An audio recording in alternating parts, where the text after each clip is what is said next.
Some people think that cultural traditions may be destroyed when they are used as money-making attractions aimed at tourists. Others believe it is the only way to save these traditions. Discuss on both sides and give your opinion.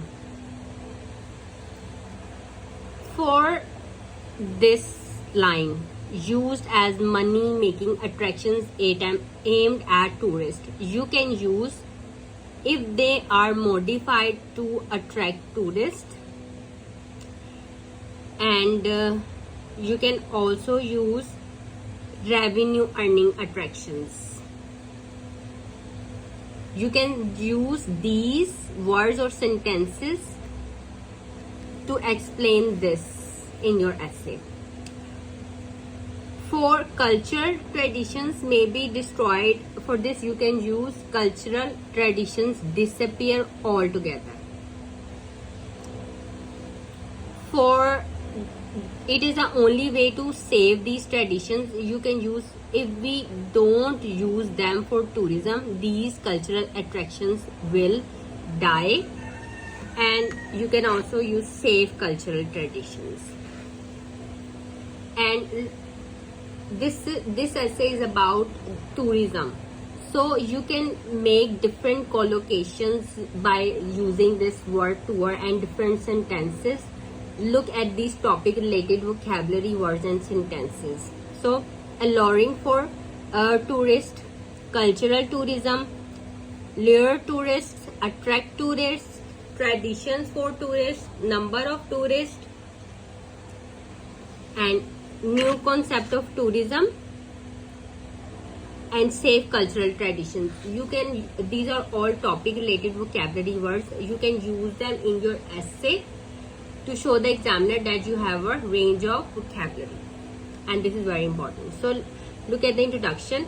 It is irrefutable that cultural traditions lure tourists from all over the world and develop local economy. Some individuals are of the opinion that these may be destroyed if they are modified to attract tourists. Others, however, hold the view that if we don't use them for tourism, these cultural attractions will die. In the following paragraphs, I shall discuss both sides of the argument. I personally side with the latter view. Those who say that cultural traditions should be modified to make them alluring for tourists argue that cultural tourism is the backbone of any country's economy, and every country should do its effort to attract tourists, even if it means changing some traditions to lure tourists. Now for example, there is a temple in South India where people can enter only after wearing a dhoti. My uncle who is a Sikh was asked to remove his turban and wear the dhoti. He was not allowed to go in because he refused to take off his turban. Once this message goes out, obviously the number of tourists would come down. However, if there is laxity in this tradition for tourists, then their number would go up. On the other hand, the main reason why some people say that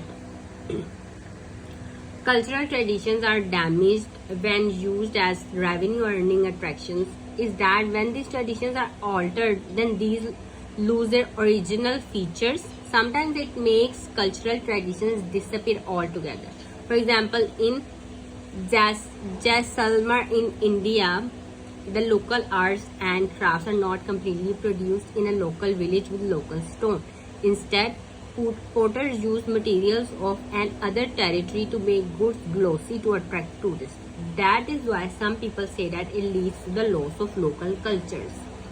I believe that culture and tradition are deep-rooted and minor superficial changes cannot harm them in any way.